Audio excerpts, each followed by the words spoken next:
Hi, everybody. It's Cody at Cody's Reading Time. Today I'm back with another story out of Japanese fairy tales.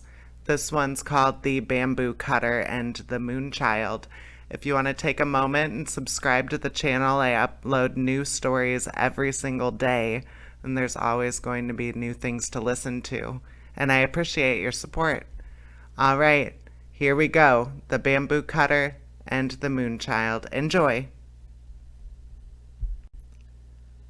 Long, long ago, there lived an old bamboo woodcutter.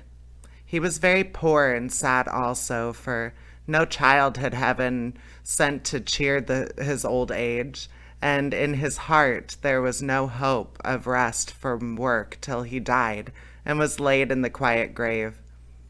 Every morning he went forth into the woods and hills wherever the bamboo reared its lithe green plumes against the sky. When he had made his choice, he would cut down these feathers of the forest and, splitting them lengthwise or cutting them into joints, would carry the bamboo wood home and make it into various articles for the household. And he and his old wife gained a small livelihood by selling them. One morning, as usual, he had gone out to his work, and having found a nice clump of bamboos, had set to work to cut some of them down. Suddenly the green grove of bamboos was flooded with a bright, soft light, as if the full moon had risen over the spot. Looking round in astonishment, he saw that the brilliance was streaming from one bamboo. The old man, full of wonder, dropped his axe and went toward the light. On nearer approach, he saw that this soft splendor came from a hollow in the green bamboo stem, and still more wonderful to behold, in the midst of the brilliance stood a tiny human being, only 3 inches in height, and exquisitely beautiful in appearance. "You must be sent to be my child, for I find you here among the bamboo where lies my daily work," said the old man, and taking the little creature in his hand, he took it home to his wife to bring up. The tiny girl was so exceedingly beautiful and so small that the old woman put her into a basket to safeguard her from the least possibility of being hurt in any way.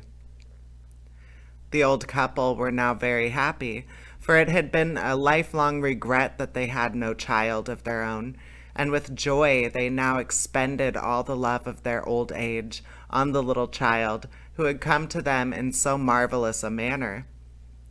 From this time on, the old man often found gold in the notches of the bamboo when he hewed them down and cut them up, not only gold, but precious stones also, so that by degrees he became rich. He built himself a fine house and was no longer known as the poor bamboo woodcutter, but as a wealthy man. 3 months passed quickly away, and in the time the bamboo child had, wonderful to say, become a full-grown girl. So her foster parents did up her hair and dressed her in beautiful kimonos. She was of such wondrous beauty that they placed her behind the screens like a princess, and allowed no one to see her, waiting upon her themselves. It seemed as if she were made of light, for the house was filled with a soft shining, so that even in the dark of night it was like daytime. Her presence seemed to have a benign influence on those there.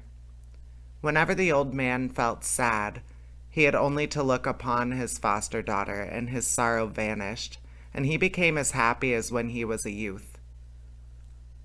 At last the day came for the naming of their newfound child, so the old couple called in a celebrated name-giver, and he gave her the name of Princess Moonlight, because her body gave forth so much soft, bright light that she might have been a daughter of the moon god.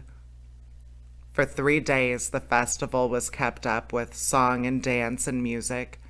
All the friends and relations of the old couple were present, and great was their enjoyment of the festivities held to celebrate the naming of Princess Moonlight. Everyone who saw her declared that there had never been seen anyone so lovely. All the beauties throughout the length and breadth of the land would grow pale beside her, so they said. The fame of the princess's loveliness spread far and wide, and many were the suitors who desired to win her hand, or even so much as see her. Suitors from far and near posted themselves outside the house and made little holes in the fence in the hope of catching a glimpse of the princess as she went from one room to the other along the veranda.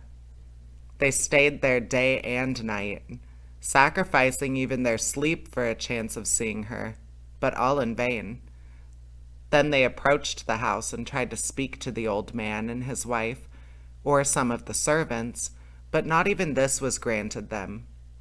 Still, in spite of all this disappointment, they stayed on day after day and night after night, and counted it as nothing, so great was their desire to see the princess.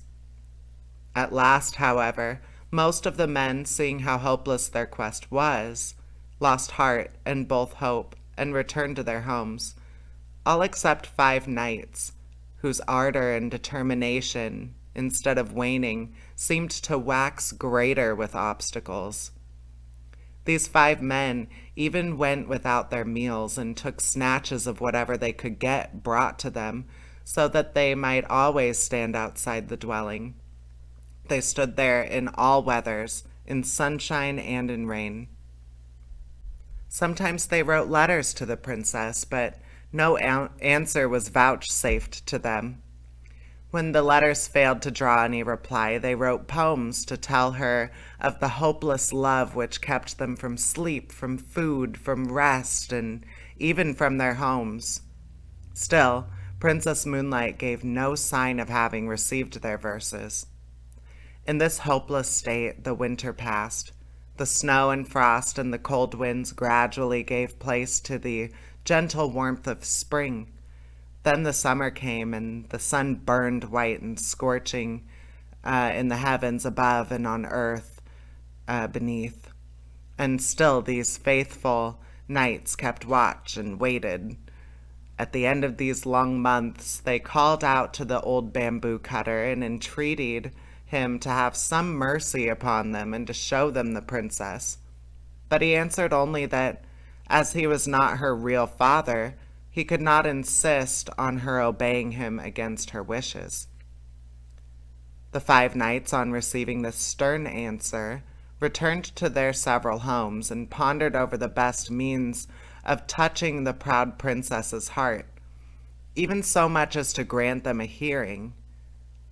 They took their rosaries in hand and knelt before their household shrines and burned precious incense, praying to Buddha to give them their heart's desire. Thus several days passed, but even so, they could not rest in their homes.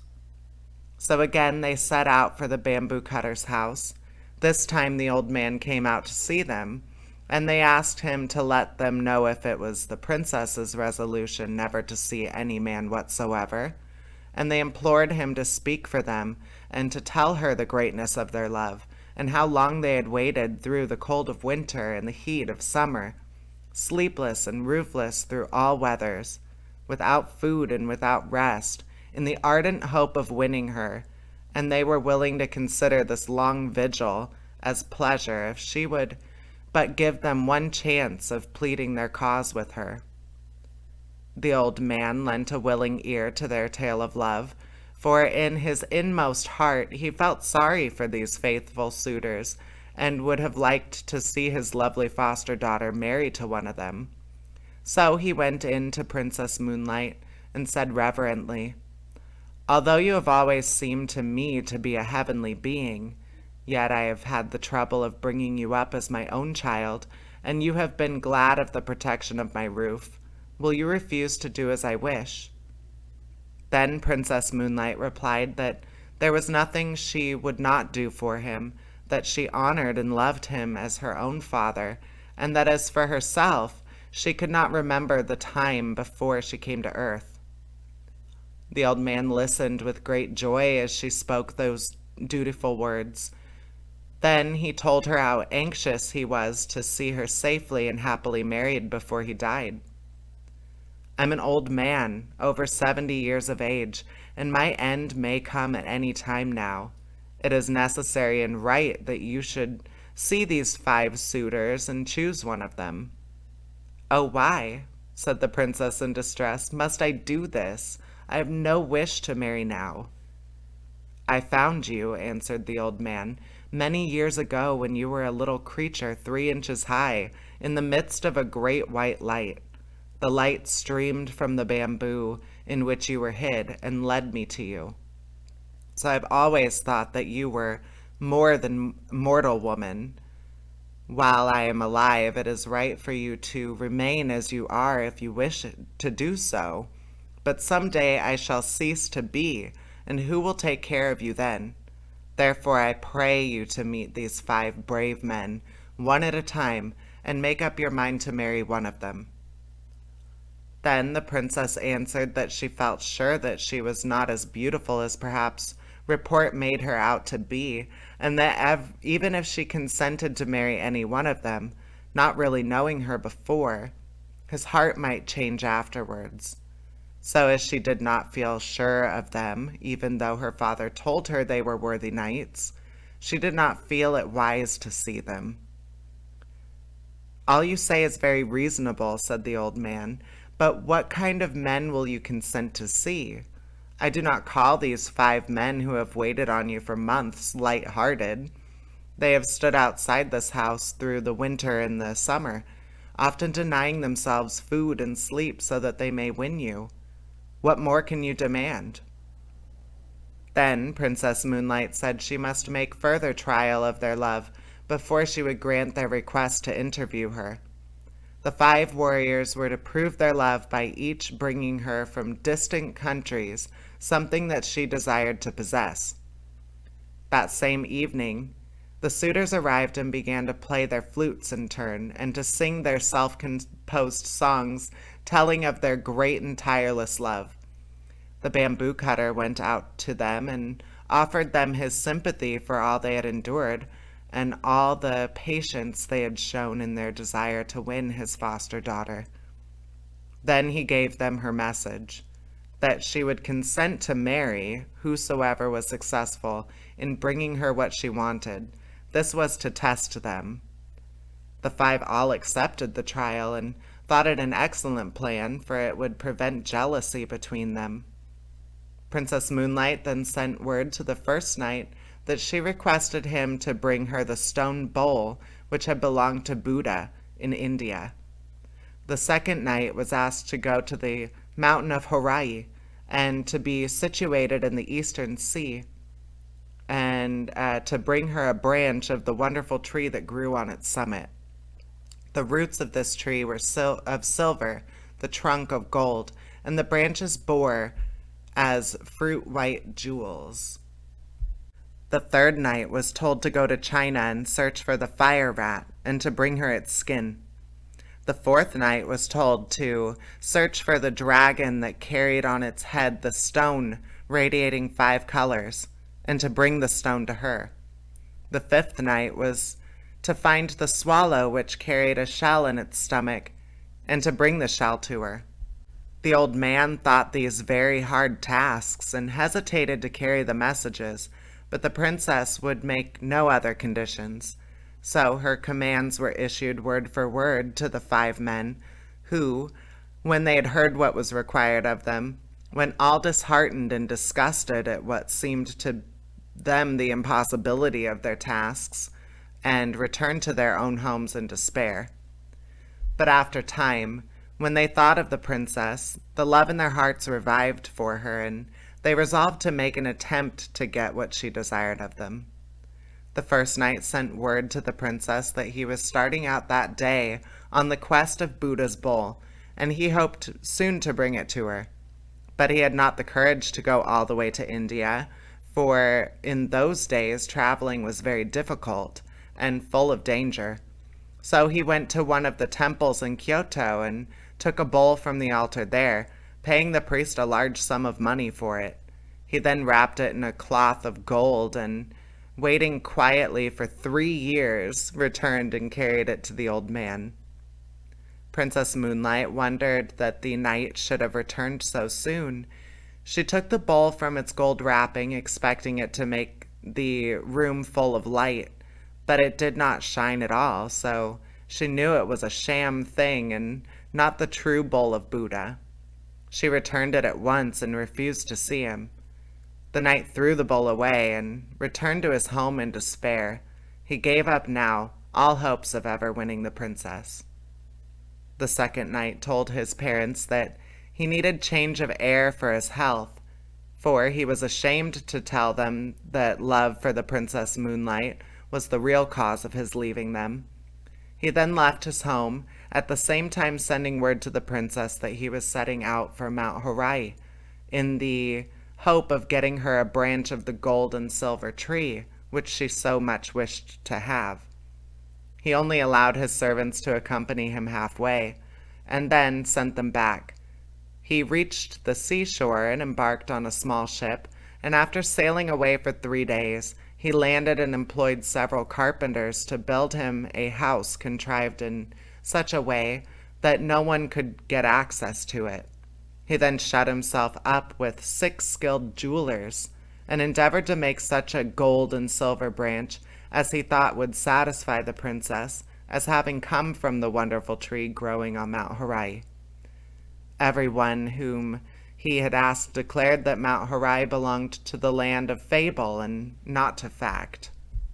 When the branch was finished, he took his journey home and tried to make himself look as if he were wearied and worn out with travel. He put the jeweled branch into a lacquer box and carried it to the bamboo cutter, begging him to present it to the princess. The old man was quite deceived by the travel-stained appearance of the knight, and thought that he had only just returned from his long journey with the branch. So he tried to persuade the princess to consent to see the man, but she remained silent and looked very sad. The old man began to take out the branch and praised it as a wonderful treasure to be found nowhere in the whole land. When he spoke of the knight, how handsome and how brave he was to have undertaken a journey to so remote a place as the mountain of Horai. Princess Moonlight took the branch in her hand and looked at it carefully. She then told her foster parent that she knew it was impossible for the man to have obtained a branch from the gold and silver tree growing on Mount Horai so quickly or so easily, and she was sorry to say she believed it artificial. The old man then went out to the expectant knight, who had now approached the house, and asked where he had found the branch. Then the man did not scruple to make up a long story. 2 years ago I took a ship and started in search of Mount Horai. After going before the wind for some time, I reached the far eastern sea. Then a great storm arose, and I was tossed about for many days, losing all count of the points of the compass. And finally we were blown ashore on an unknown island. Here I found the place inhabited by demons who at one time threatened to kill and eat me. However, I managed to make friends with these horrible creatures, and they helped me and my sailors to repair the boat, and I set sail again. Our food gave out, and we suffered much from sickness on board. At last, on the 500th day from the start, I saw far off on the horizon what looked like the peak of a mountain. On nearer approach, this proved to be an island in the center of which rose a high mountain. I landed, and after wandering about for 2 or 3 days, I saw a shining being coming towards me on the beach, holding in its hand a golden bowl. I went up to him and asked him if I had, by good chance, found the island of Mount Horai, and he answered, "Yes, this is Mount Horai." With much difficulty I climbed to the summit. Here stood the golden tree, growing with silver roots in the ground. The wonders of that strange land are many, and if I began to tell you all about them, I could never stop. In spite of my wish to stay there long, on breaking off the branch, I hurried back. With utmost speed it has taken me 400 days to get back, and as you see, my clothes are still damp from the exposure on the long sea voyage. I have not even waited to change my raiment, so anxious was I to bring the branch to the princess quickly. Just at this moment, the 6 jewelers who had been employed on the making of the branch, but not yet paid by the knight, arrived at the house and sent in a petition to the princess to be paid for their labor. They said that they had worked for over 1,000 days making the branch of gold, with its silver twigs and its jeweled fruit, that was now presented to her by the knight, but as yet they had received nothing in payment. So this knight's deception was thus found out, and the princess, glad of an escape from one more importunate suitor, was only too pleased to send back the branch. She called in the workmen and had them paid liberally, and they went away happy. But on the way home, they were overtaken by the disappointed man, who beat them till they were nearly dead, for letting out the secret, and they barely escaped with their lives. The knight then returned home, raging in his heart, and in despair of ever winning the princess, gave up society and retired to a solitary life among the mountains. Now the 3rd knight had a friend in China, so he wrote him to get the skin of the fire rat. The virtue of any part of this animal was that no fire could harm it. He promised his friend any amount of money he liked to ask if only he could get him the desired article. As soon as the news came back that the ship on which his friend had sailed home on had come into port, he rode 7 days on horseback to meet him.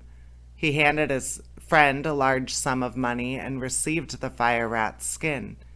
When he reached home, he put it carefully in a box and sent it to the princess while he waited outside for her answer.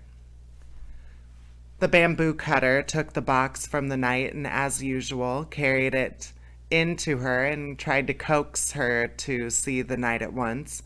But Princess Moonlight refused, saying that she must first put the skin to test by putting it into the fire. If it were the real thing, it would not burn. So she took off the crepe wrapper and opened the box, and then threw the skin into the fire.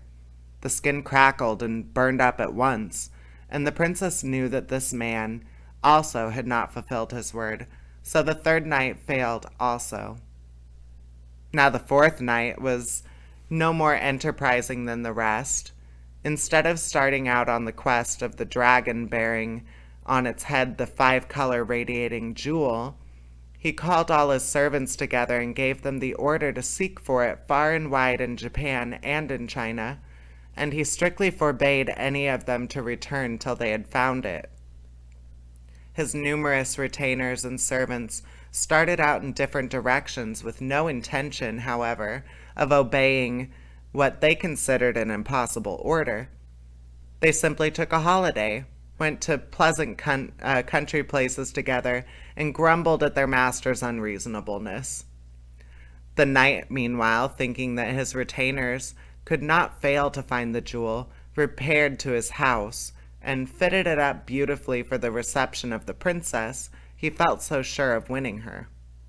1 year passed away in weary waiting, and still his men did not return with the dragon jewel. The knight became desperate. He could wait no longer, so taking with him only 2 men, he hired a ship and commanded the captain to go in search of the dragon. The captain and the sailors refused to undertake what they said was an absurd search, but the knight compelled them at last to put out to sea. When they had been out but a few days, they encountered a great storm which lasted so long that by the time its fury abated, the knight had determined to give up the hunt of the dragon. They were at last blown on shore, for navigation was primitive in those days. Worn out with his travels and anxiety, the 4th suitor gave himself up to rest. He had caught a very heavy cold and had to go to bed with a swollen face. The governor of the place, hearing of his plight, sent messengers with a letter inviting him to his house. While he was there thinking over all his troubles, his love for the princess turned to anger, and he blamed her for all the hardships he had undergone.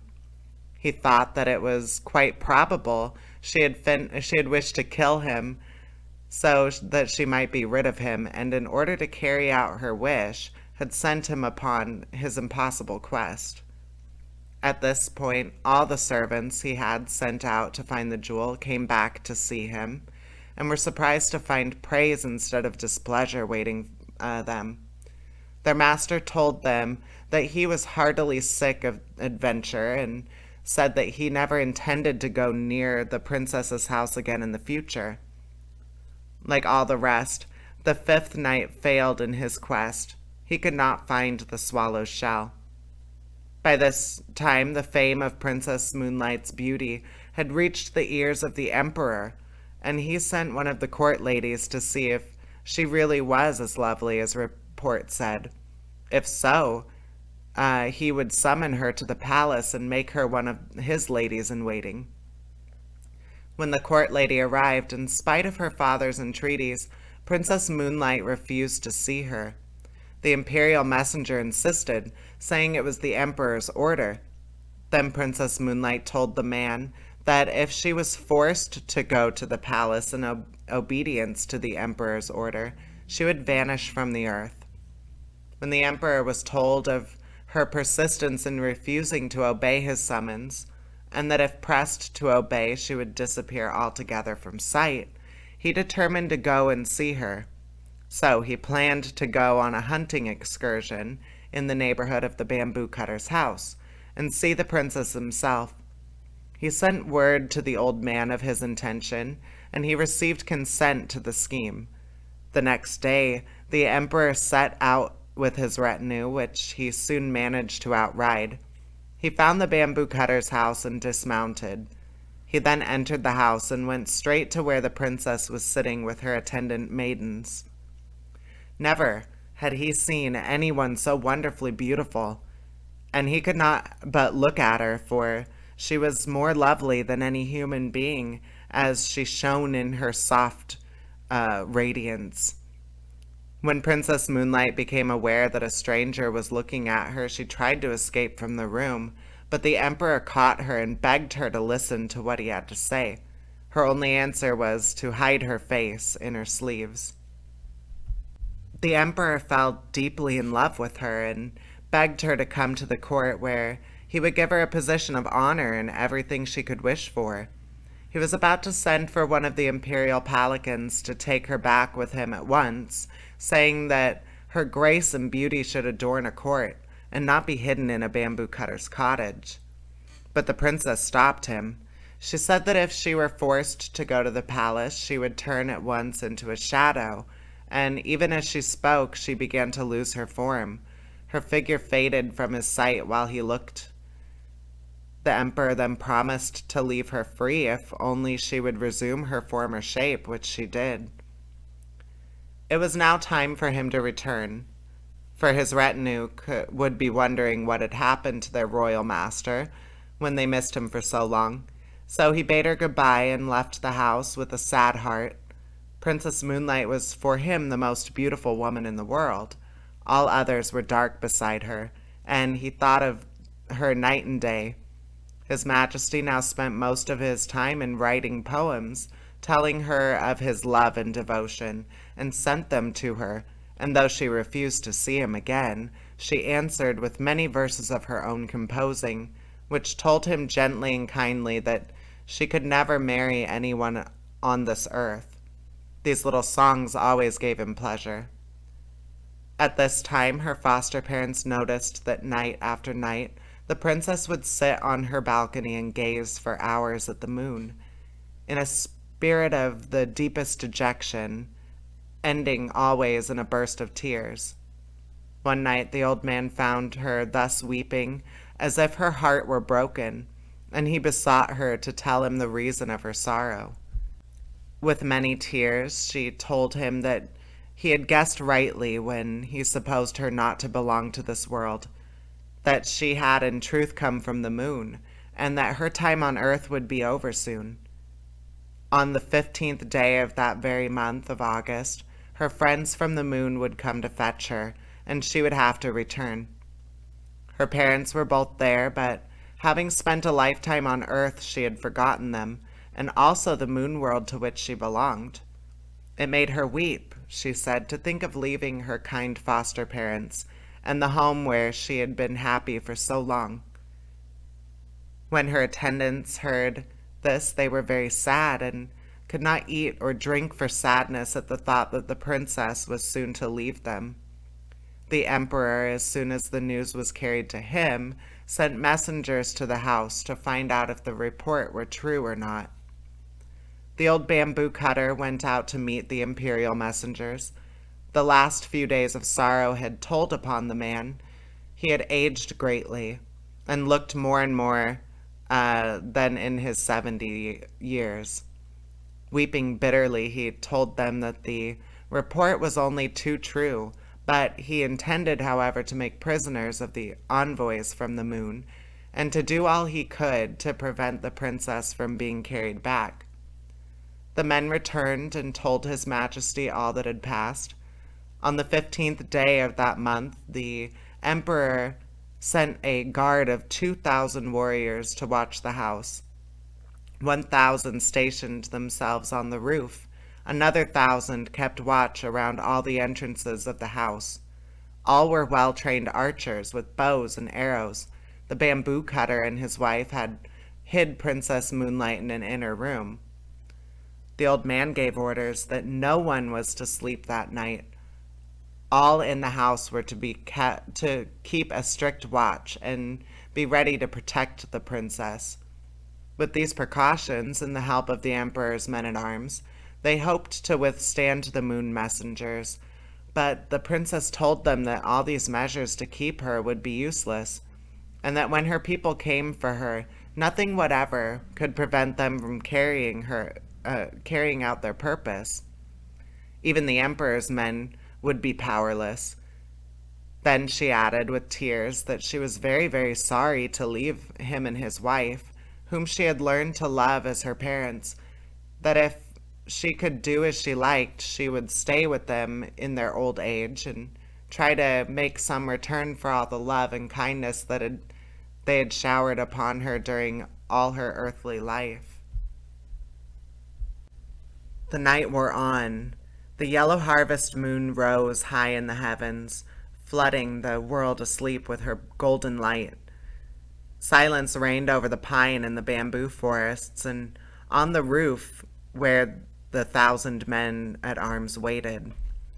But the night grew gray towards the dawn, and all hoped that the danger was over, that that Princess Moonlight would not have to leave them after all.